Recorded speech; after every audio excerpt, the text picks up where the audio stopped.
Bhubaneswar अरुगुल IIT campus रे छात्री आत्महत्या मृत छात्री हेले बीटेक तृतीय वर्षर कृतिका राज पांच महलारू डेई से आत्महत्या करिथिबा सूचना।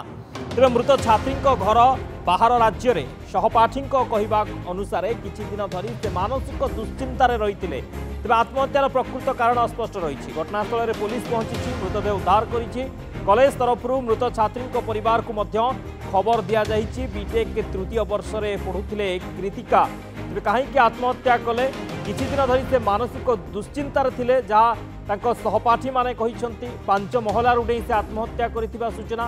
कहीं आत्महत्या कले वर्तमान सुधा कारण अस्पष्ट। आत्महत्या कारण वर्तमान सुधा अस्पष्ट रहिथिबा बेले पुलिस तदंत करुछि मृतदेह जबत करिछि एवं परिवार लोकंकु मध्य खबर दिया जाइछि।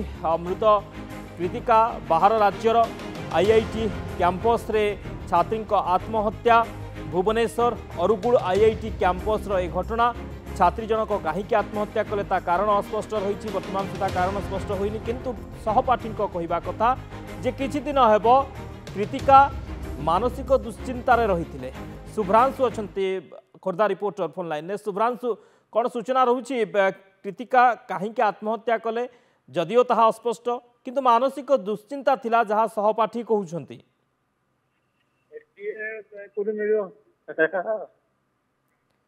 शुभ्रांशु सामंतराय खोर्धा रिपोर्टर आम सहित जोड़ी होती अधिक आलोचना करवा। शुभ्रांशु वर्तमान सुधा किसी सूचना मिलूँ कि कृतिका आत्महत्या को नहीं शक्ति आम पाखे जहाँ सूचना अच्छी हूँ कृतिका होती भुवनेश्वर आईआईटी जटणी अरुगुल बीटेक थर्ड इयर छात्री राज्य ओडिशा राज्य बाहर आसाम किंबा दिल्ली घर सी 3 वर्ष पढ़ुले कौन से कारण जहाँ जटणी आईआईटी कहवा कथा कौन से कारण किसी दिन हम से मानसिक दुश्चिंता थे।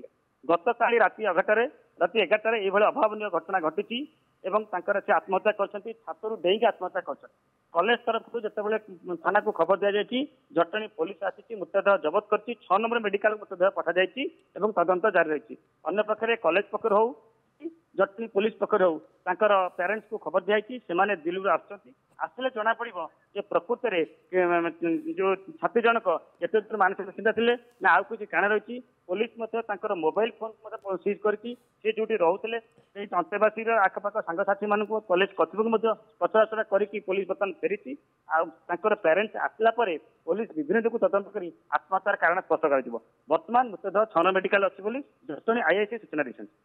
ओके बहुत बहुत धन्यवाद शुभ्रांशु समस्त सूचना। शुभ्रांशु सामंतराय खोर्धा रिपोर्टर अधिक सूचना देते जे छात्री आत्महत्यार कारण स्पष्ट होइनि किंतु दुश्चिंतार थे जहाँ सहपाठी कहते।